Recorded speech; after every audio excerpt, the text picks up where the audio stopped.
Sveicināti radio klausītāji! Šodien par aktualitātēm mūsu pilsētā Rēzeknē pastāstīs pašvaldības aģentūras Rēzeknes kultūras un turisma centrs direktore Julija Danīlina. Labdien! Labdien! Varbūt mūsu šīsdienas sarunas sākumā varētu pastāstīt par kultūras pasākumiem, kas šajā pavasarī gaidāmi Rēzeknē, ko noteikti ir vērts apmeklēt gan rēzekniešiem, gan arī mūsu pilsētas viesiem.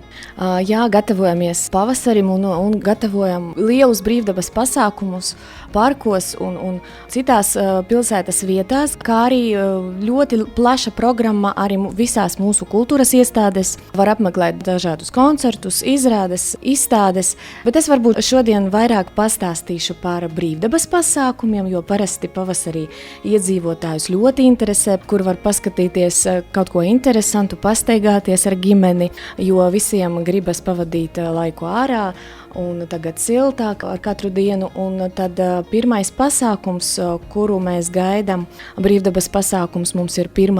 maijs, pavasara gada tirgus Rasādu oplots. Šo pasākumu mēs tradicionāli rīkojam katru gadu un organizējam tirdziņu, kur visi apmeklētāji var iegādāties sev stādus, savam dārzam, gan arī dekoratīvus krūmus. Tāpat apmeklētājus ar daudzveidīgu piedāvājumu iepriecinās amatnieki un daiļamata meistari. Būs arī maizes cepēji, sierasējēji, bitenieki, saldumu un lauku labumu gatavotāji un arī dažādi tirgotāji no visas Latvijas. Un šīs pasākums notiks Raiņa parkā, Kultūras un atpūtas parkā, kur arī piedāvāsim koncertu visiem apmeklētājiem un arī muzicēs šlāgermūzikas grupa Liepāvots no Jēkabpils. Pasākumu vadīs jautri vadītāji Ivete Graudiņa un Jūris Vucāns, un mūsu pašdarbības kolektīvi priecēs visus pasākumu apmeklētājus. Vēl arī mēs gaidām nākamo pasākumu, kas ir muzeju nakts, kas arī būs brīvdabā 21. maijā pie muzeja. Un, kad muzejs vērs vaļā savas durvis, visas nakts garumā ik viens apmeklētājs varēs iepazīties ar muzeja ekspozīcijām un arī paskatīties mākslinieku plenēra domas lidojuma darbus. Šis plenērs notiks jau 10. reizi, un parasti plenēra piedalās dažādi mākslinieki no Latvijas, un ne tikai no Latvijas, bet arī no citām valstīm. Un parasti mākslinieku skaits ir līdz 30. Arī šogad mēs gaidām māksliniekus, kuri apmeklēs Rēzekni, dzīvos šeit veselu nedēļu. Un šī gada plenēra moto ir pilsētā ar rozi matos. Un mēs aicinām māksliniekus meklēt un ieraudzīt Rēzeknes senajā leģendā un mūsdienās atrodamās vērtībās. Un kā parasti mākslinieki glezno 3 darbus, un vienu no darbiem kā dāvanu viņi tad atstāja Rēzeknei. Un ar darbiem varēs visi iepazīties mākslinieku plenēra kulminācijā, noslēgumā muzeju nakts ietvaros pasākumā, kas būs 21. maijā pie muzeja. Turpat arī būs dažādas aktivitātes un arī koncerts. Rēzekni apmeklēs grupa mūsu vietēja mūzika spēlēs Dabasu Duravis, un arī dažādas darbnīcas tiks rīkotas. Un visas nakts garumā, kā es jau teicu, varēsim apmeklēt muzeju, un muzejs sagatavoja priekš mums interesantu interaktīvu programmu.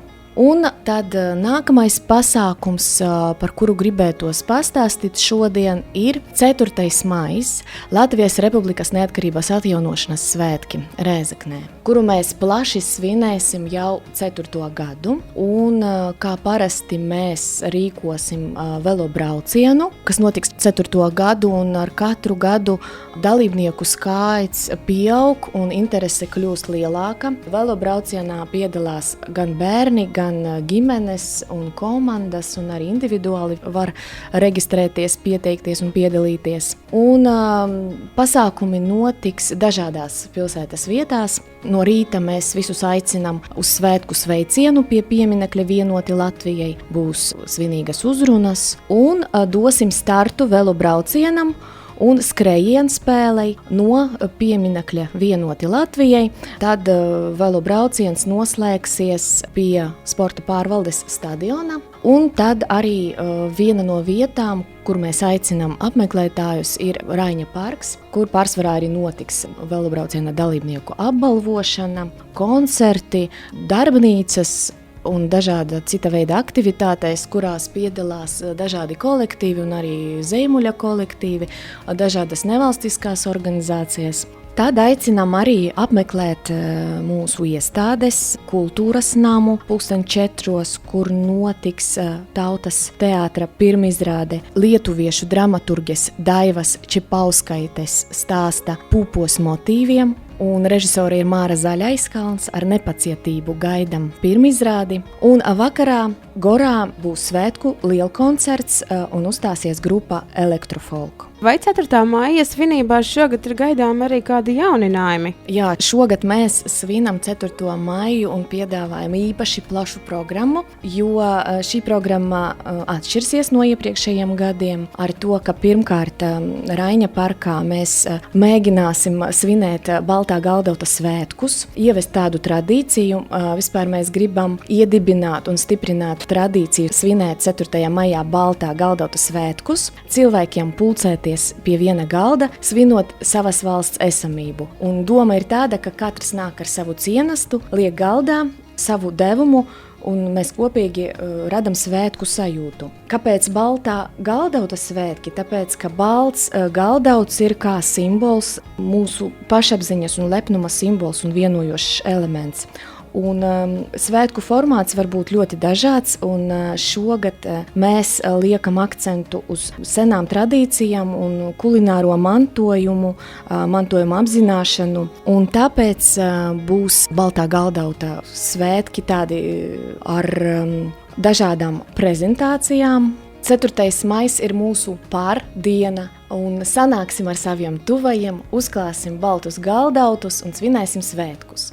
Jo lielas dienas ir jāsvin par to, ka mēs esam. Un šogad mēs svinēsim svētkus un aicinām pie sevis ciemos dažādus kolektīvus, un viņi arī piedalīsies tādā improvizētā uzvedumā, un mēs godināsim caur ēdieniem, un pasākumā piedalīsies šova īstās Latviju saimnieces, Latgales novada dalībnieces, pieteicās arī Pietnīku gordumu goda ēdienu prezentācija un Rēzeknes lieliskās ģimenes ēdiena prezentācija mūs gaida, kā arī būs internet kulinārijas šova Būreits goda ēdiena prezentācija, kā arī grupas runas, tautas dziesmu programma, folkloras kopa Rūta ar savu galda humoru. Būs jautri, būs garšīgi, būs arī iespēja degustēt piedāvātus ēdienus un piedalīties pasākumā. Visi pasākumi ir bez maksas, protams, izņemot tos, kas ir kultūras namā un koncertzālē Gors. Un vēl viens jauninājums šogad, ka velobraucējus sagaida garākais maršruts. Un tad brauksim Pārbriošanas alēju, tad uz Stacijas ielu, un tad gar Rēzeknes upi pa jauno serpantīnu līdz Raiņa parkam. Un tad noslēgumā visi velobraucēji piedalīsies zībakcijā, flešmobā, un mēs zīmēsim Latviju stadionā un veidosim miniatūru zīmējumu. To visu, protams, mēs fiksēsim, gatavosim pēc tam video un fotoprezentācijas un stāstīsim visai Latvijai, kā mēs atzīmējam 4. maiju, kā mēs svinējam svētkus. Tas būs, es ceru, ka ļoti jautri, ļoti interesanti priekš dalībniekiem, un arī tādā veidā mēs kārtējo reizi varēsim par sevi pastāstīt, tādā veidā piesaistīt uzmanību. Es aicinu arī iepazīties ar visu mūsu programmu, paskatīties, kas notiek mūsu visās iestādēs, gan Gorā, gan kultūras namā, arī Nacionālo biedrību kultūras nams piedāvā dažādas izrādes un koncertus. Muzejā ir ļoti interesantas izstādes. Visu informāciju var atrast Rēzeknes pilsētas domes mājaslapā rēzekne.lv vai arī Facebookā mūsu grupā Rēzeknes Reizeknes kultūras un turisma centrs. Un, protams, arī aktīvi apmeklēt brīvdabas pasākumus, koncertus, kas ir bez maksas, un kad ne tikai var paskatīties, kaut ko dzirdēt, bet arī piedalīties, jo mēs visos pasākumus rīkojam tādas interaktīvas darbības, darbnīcas, kaut kādās aktivitātes, kur arī ir iespēja piedalīties. Aicinu visus sagatavoties vasarai un gaidām arī no vasaras, ka vasara būs ļoti interesanta ar saviem pasākumiem, saviem festivāliem. Pilsētas svētki šogad būs ļoti gari un skaisti. Svinēsim veselu nedēļu. Pilsētas svētku ietvaros organizēsim 2 festivālus. Tas ir etnofestivāls Gosti un Eiropas tautu festivāls, uz kuru atbrauks pie mums uz Rēzekni 14 valstu delegācijas, kopumā ap 700 cilvēki, kuri dzīvos Rēzeknē un rīkos priekš mums dažādus koncertus. Varēsim ar viņiem iepazīties, sadraudzēties un baudīt svētkus kopā. Šobrīd teikšu paldies par sarunu, bet radio klausītājiem atgādināšu, ka par kultūras dzīvi Rēzeknē šī pavasarī mums stāstīja Rēzeknes pašvaldības aģentūras Rēzeknes kultūras un turisma centras direktore Jūlija Danilina.